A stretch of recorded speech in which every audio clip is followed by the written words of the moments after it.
해화사료의 독해와 발문 방안에 대해서 강의를 시작하겠습니다. 해화사료를 실제 역사 수업에서 어떻게 활용할 것인가 하는 것과 관련해서는 구체적인 연구가 제대로 이루어지지 않고 있습니다. 따라서 여기서는 해화사료를 단순한 설명의 보조로 활용하는 것이 아니고 실제 그것을 독해하는 방법, 해화사료의 특징, 그리고 그와 같은 해화사료를 활용한 수업을 하기 위한 발문의 구성 방안 등에 대해서 차례대로 살펴보도록 하겠습니다. 저는 해화사료의 독해와 발문 방안이라는 주제로 가지고 논문을 발표한 적이 있습니다. 오늘 할 강의는 그 논문의 내용을 중심으로 하여 강의를 진행할 예정입니다. 제가 이 논문을 쓰게 된 문제의식은 두 가지였습니다. 해화사료가 실제로 학습자가 역사를 주체적으로 구성하기에 적절한 교재임에도 불구하고 현장 수업에서 제대로 활용되고 있지 않다. 그래서 역사 수업에서 그것을 적극적으로 도입하여서 활용할 필요성이 있다 하는 것이었습니다. 두 번째는 실제로 수업에서 그것을 도입해서 활용하기 위해서는 그 해화사료와 갖고 있는 특징들을 제대로 파악하고 고려하여서 실제 수업에서 활용할 수 있는 발문을 구성할 필요가 있다. 즉 역사 교과와 해학 교재의 특성 등을 고려한 발문 구성 방안에 대한 연구가 필요하다 하는 두 가지 문제의식에서 연구를 시작하였습니다. 교사가 해화사료를 활용해서 수업 활동할 경우에 필요한 능력은 크게 세 가지가 있을 수 있습니다. 먼저 해화사료의 사료적 특성과 교재의 특성에 대한 이해를 해야 합니다. 그리고 실제 교사가 해화사료를 독해할 수 있는 방법을 알아야 됩니다. 거기에 대한 이해가 독해 능력이 필요합니다. 세 번째는 학습자가 주체적으로 역사 구성을 할 수 있도록 촉진해 줄 수 있는 효과적인 발문을 구상할 수 있어야 됩니다. 이 세 가지 능력을 갖추어야 실제 해화사료를 활용한 수업이 제대로 이루어질 수 있는 것입니다. 먼저 해화사료의 사료적 특성을 살펴보겠습니다. 해화사료란 것은 그림 형태의 비문자 사료입니다. 이와 같은 해화사료를 수업에 적극적으로 활용하자고 할 때는 사료에 대한 다음과 같은 인식을 전제로 하고 있습니다. 즉 사료의 다양성, 독자성, 등가성, 상호 관련성입니다. 사료의 다양성이란 사료는 문자 외에도 해화사료 등 다양한 유형이 존재하고 있다는 거고, 독자성이란 그와 같은 사료들은 각각 나름대로의 가치를 갖고 독자적인 가치를 갖고 있다 하는 것입니다. 등가성이란 그와 같은 사료들이 연구 과정에 따라서는 나름대로 중요한 가치들을 갖고 있고, 따라서 어느 사료가 더 중요하다고 말하기 어렵다, 나름대로 동등한 가치를 갖고 있다 하는 것입니다. 사료의 상호 관련성이란 이와 같은 여러 가지 사료들을 밀접하게 관련지어서 과거 역사적 사실들을 규명할 필요가 있다는 것을 의미합니다. 해화사료의 형식적 특성에 대해서 말씀드리겠습니다. 해화사료는 과거를 보다 실감나게 생생하게 인식할 수 있도록 구체적인 형상이나 이미지를 시각적인 형태로 표현하고 있습니다. 과거는 눈에 보이지 않습니다. 하지만 우리가 과거를 볼 수 있는 방법이 있습니다. 그것은 바로 과거의 사진이나 그림 혹은 영상자료 이런 것들을 보면서 과거를 재생시켜서 인식할 수가 있습니다. 그런 점에서 해화사료는 과거를 눈에 보일 수 있도록 구체적 이미지할 수 있다 하는 특성을 갖고 있습니다. 두 번째는 해화사료는 2차원적 평면의 공간적인 구조로 표현되고 있다는 것입니다. 따라서 다양한 해석이 가능합니다. 글로 된 문자 사료는 텍스트가 쓰여진 순서에 따라서 독해를 하게 되는 나름대로 제한된 한정성을 갖고 있습니다. 하지만 2차적 평면에 그려진 그림은 그것을 해석하는 사람의 관점이나 시각에 따라서 다양한 해석이 가능하게 되어 있습니다. 아울러 해화사료는 시대적 특성을 반영한 독특한 표현 양식들이 담겨져 있습니다. 그와 관련해서는 간접적인 표현의 양식을 이해할 필요가 있습니다. 구체적인 사례를 살펴보도록 하겠습니다. 다음에 제시된 그림은 같은 소재를 가지고 그린 겁니다. 산미신이라고 그리스 로마 신화에 등장하고 있는 세 명의 여신을 그림으로 표현한 겁니다. 그림을 보면 알 수 있듯이 첫 번째 그림은 굉장히 표정이라든지 입고 있는 옷의 모양이라는 것들이 굉장히 엄숙하고 경건하다고 해야 될까, 그런 형식을 띠고 있습니다. 하지만 그 다음에 있는 그림은 굉장히 사실적이고 표현의 형식이 자유롭다고 얘기할 수 있습니다. 이처럼 같은 소재를 하고 있더라도 두 개의 그림에서 보여지고 있는 표현 양식은 전혀 다릅니다. 이것은 바로 첫 번째 그림은 중세는 시대적 특색, 종교적으로 관념에 의해서 지배받고 있던 그런 시대의 특색을 드러내고 있는 것이고, 보다는 르네상스 이후에 자유로운 문예 부흥의 풍조들을 반영하고 있기 때문에 그렇습니다. 따라서 해야 사료의 형식에는 각 시대적 특성을 반영한 독특한 표현 양식이 있다는 것을 확인할 수가 있습니다. 다음으로 해야 사료의 내용적 특성에 대해서 살펴보겠습니다. 해야 사료는 인공물, 자연, 인간 등 다양한 주제를 대상으로 하고 있기 때문에 여러 분야의 역사 연구에 활용될 수 있습니다. 그리고 그 그림 속에는 인간의 정서나 감정이 표현되어 있어서 과거 인간들의 생각, 감정, 정서를 파악하거나 감정이입적 이해를 하는데 굉장히 용이합니다. 아울러 해야 사료에는 과거 역사적 공간들이 표현되어 있습니다. 공간의 모습이나 그것의 변화, 그것을 통해서 각 시대 인간들이 공간 간의 공간 인식도 해명할 수가 있습니다. 특히 주목되는 것은 해와 사료는 피지배 계층에 관한 내용들도 많이 포함되어 있다는 겁니다. 문자 사료는 대부분 지배층에 쓰여 있고 지배층들의 생각을 반영하고 있다고 할 수 있지만, 해와 사료는 지배층 말고도 피지배층의 생활 모습이나 생각, 감정 등을 이해할 때 도움이 된다는 내용적 특성을 지니고 있습니다.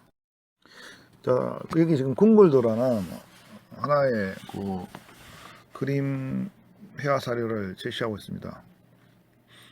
지금 이 제시된 그림을 여러분이 만약에 글로서 표현한다고 생각해 봅시다. 아마 이 그림의 모양을 글로서 상세하게 묘사하기는 상당히 어려움이 있을 뿐만 아니라 상당히 많은 분량의 텍스트로 서술하여도 지금 눈에 보인 것 같은 모습들을 상세하게 묘사해내기는 어렵다고 생각이 됩니다. 이처럼 해와 사료는 시각적으로, 단적으로 과거의 공간의 모습들을 독자로 하여금 알기 쉽게 제시하고 있다는 점에서 상당히 내용상으로 중요한 특색을 가지고 있습니다. 다음으로 해와 사료의 교재적 특성에 대해 살펴보겠습니다. 해와 사료는 시각적 표상 형식을 활용하여서 문자와는 다른 새로운 인지 방식을 경험하게 해줍니다. 아울러 쉽고 흥미롭게 역사를 학습할 수 있는 기회를 제공해줍니다. 또한 해와 사료는 담고 있는 내용이나 그것을 해석하는 시각들이 다양할 수 있기 때문에 다양한 내용과 시각에서 풍부하게 역사를 인식할 수 있는 경험을 제공해 줍니다. 아울러 독자적인 역사 해석을 경험할 수 있게 됩니다. 문자로 된 사료는 글을 쓴 사람의 역사 해석에 굉장히 제약을 당할 가능성이 많지만, 해와 사료는 비교적 자유롭게 독자적인 역사 해석을 할 수 있는 기회를 제공해 줍니다. 아울러 이해 기능과 파지 기능을 촉진해 줍니다. 파지 기능이란 오래 기억할 수 있는 능력을 의미합니다. 구체적인 내용에 대해서는 다음에 설명해 드리겠습니다. 다음에 제시된 그림은 김홍도의 서당도입니다. 이것을 가지고 독자적인 해석의 가능성을 한번 생각해 보겠습니다. 자, 이런 질문을 던지겠습니다. 이 그림을 보고 알 수 있는 역사적 사실을 글로 적어보자. 아마 학생에 따라서 다양한 답이 나올 겁니다. 이것은 바로 해와 사료가 문자 사료에 비해서 다양한 역사 해석을 가능하게 해준다는 것을 확인할 수 있는 사례입니다. 다음에 제시된 그림은 조선 후기의 모내기 장면을 그린 겁니다. 여러분, 실제 수업에서 학생들에게 모내기가 무엇인가를 설명하려고 하면 상당히 어렵습니다. 하지만 이와 같은 그림을 제시하고 학생들에게 모내기는 모판에서 만든 모를 가져와서 물을 댄 논에다가 그 모를 일렬로 가지런히 심는 것을 의미한다 하는 것을 먼저 시각적으로 이해시키고, 그리고 그것이 어떤 생산력의 증가라든지 노동력의 절감과 관련해서 효과가 있는지, 그리고 그에 따라서 노동 형태가 어떻게 변하는지 등을 설명한다면 학습자가 쉽게 이해하고 오래 기억할 수 있게 됩니다. 그래서 이해를 용이하게 하고 파지 기능을 갖는다 하는 것이 바로 이 회화사료의 중요한 특성이다라고 얘기할 수가 있습니다. 회화사의 독해 강목에 대해서 차례로 이제 강의를 하겠습니다. 크게 3단계로 나눠집니다. 첫 번째 단계는 화상의 인지와 파악, 즉 그림에 어떤 것이 그려져 있는가 하는 사실을 확인하는 단계입니다. 두 번째는 화상의 의미 독해, 즉 그 그려진 그림들이 무엇을 의미하는가를 독해하는 겁니다. 그것은 기호적 독해, 관계적 독해, 맥락적 독해 3단계로 진행이 됩니다. 그리고 마지막 3단계가 비판적으로 종합적으로 이해하는 건데, 제작자의 의도를 읽어내고 그것을 토대로 해서 종합적인 시대상을 구성하는 단계입니다. 다음으로 회화사의 구체적인 독해 방법에 대해서 한번 사례를 들어서 설명해 보도록 하겠습니다. 지금 제시된 이 자료는 조선을 둘러싼 일청러라는 제목의 회화사료입니다. 이 회화사료는 1899년 프랑스에서 출판된 책 속에 담겨 있는 것인데, 이 그림을 그린 사람은 조르즈 비고라는 프랑스 사람입니다. 회화사료 독해의 첫 번째 단계는 화상의 인지와 파악입니다. 따라서 여기서 이제 발문을 앞에 제시한 회화사료의 그림을 보고 이게 뭐지? 라고 궁금하거나 이상하게 생각되는 부분은 무엇인가를 학습자에게 적어보게 합니다. 이것은 회화사료에 어떤 것들이 그려져 있는 것을 이제 눈으로 관찰해서 직관적으로 파악하는 사실 확인의 단계입니다. 그 그림에 제시된 사물이나 사람, 사실 등에 대해서 개별적으로 인지하고 그 특징을 파악하는 것이 이 단계에서 필요합니다. 두 번째 단계가 화상의 의미 독해, 즉 이제 회화사료에 그려진 사실들의 의미를 파악해서 그것을 알 수 있는 이제 시대상이나 역사적 변화 등을 독해하고 이해하는 단계입니다. 그를 위해서는 이제 세 개의 단계를 거칩니다. 기호적 독해, 관계적 독해, 맥락적 독해 단계를 거치게 되는데, 다음 슬라이드에서 구체적으로 설명하겠습니다. 2단계 첫 번째 기호적 독해는 이렇게 질문을 던져볼 수가 있습니다. 아까 앞에 제시한 회화사료에서 등장한 인물들은 각각 어느 나라를 상징하는가, 그렇게 생각하는 이유는 뭔가, 그리고 그들의 복장, 표정, 행동, 소지품, 그 외 물건 통해 어떤 사실을 알 수 있는가. 이와 같은 발문을 던지는 이유는 언제 누가 어떤 목적으로 회화사료를 그렸는가에 대한 정확한 정보를 확인하여서 그 주제를 파악하고 그려진 사람, 사물, 사랑 등이 무엇을, 누구를 어떻게 나타내고 있는지 기호로 인식하고 독해하는 과정입니다. 다음으로 관계적 독해입니다. 던질 수 있는 질문의 예시로서 그림에서 조선과 일본, 일본과 청, 조선과 청, 일본과 러시아는 각각 어떤 관계인가 하는 것을 제시하였습니다. 이 단계에서는 회화사료에 그려진 사람, 사물, 상황 간의 관계나 그 의미를 독해하는 겁니다. 지어진 회화사료에서는 조선을 둘러싼 일청러의 관계가 풍자적으로 표현되어 있습니다. 다음으로 맥락적 독해입니다.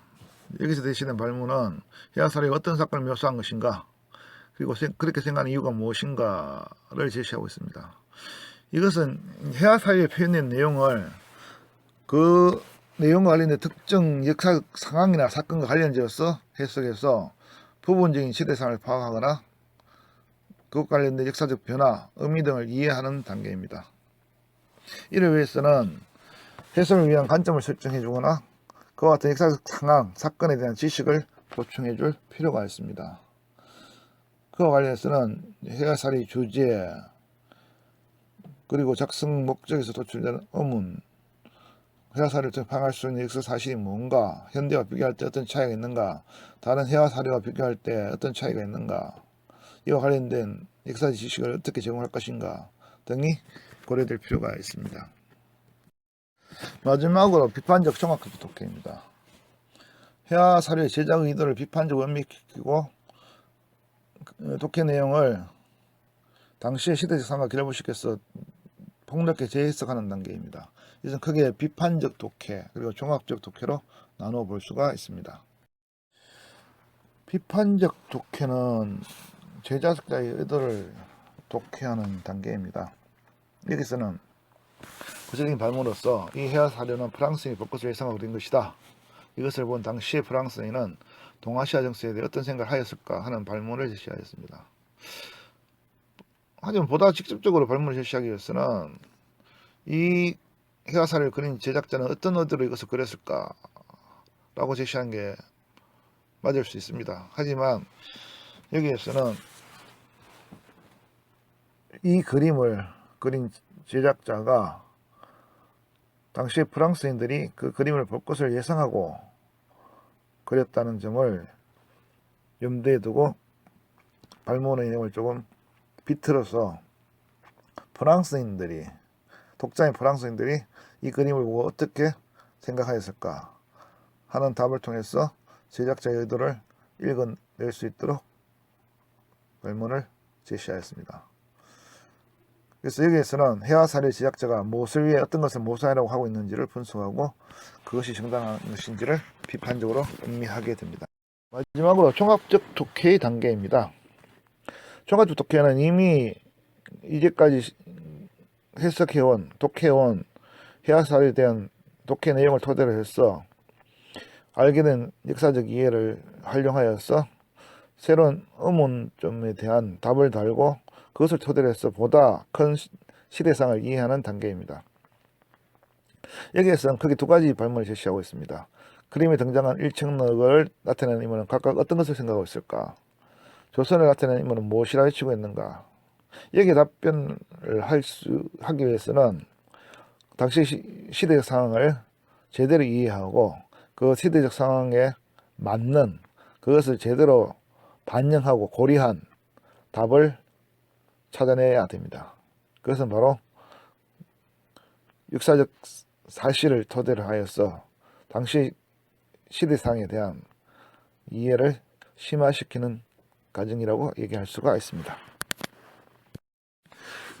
해와 사료의 독해를 위한 수업의 발문을 어떻게 구성할 것인가 하는 순서를 차례대로 말씀드리겠습니다. 먼저 첫 번째는 해와 사료를 활용한 수업의 목적을 명확하게 하는 것입니다.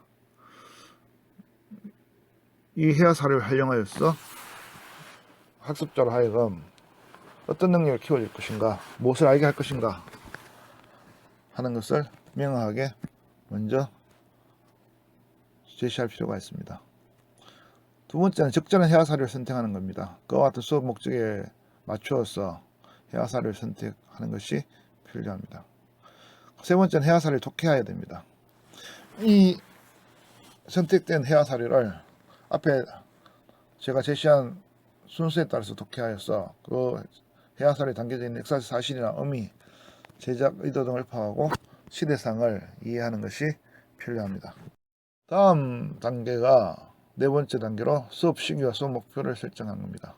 해와 사료를 분석한 결과를 바탕으로 해서 교육과정을 분석하고 언제 어느 단에서 수업을 할 것인가 수업 시기를 결정해야 합니다.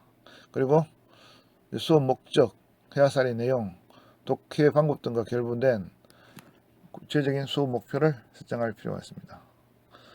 다섯 번째가 학습 활동과 발문의 구상입니다. 해와 사료의 독해 방법과 순서, 수업 목표 등을 고려하여서 어떤 학습 활동을 실시하고 그에 따라 어떤 발문을 제시할 것인지 구상해야 됩니다. 그리고 마지막으로 발문을 적용해보고 그것이 타당한지 여부를 다시 한번 검토하여서 수정하는 단계입니다. 이와 같은 발문의 구상 순서를 거쳐서 실제 해와 사료를 독해하는 수업이 이루어질 수가 있습니다. 이상으로 강의를 마치겠습니다.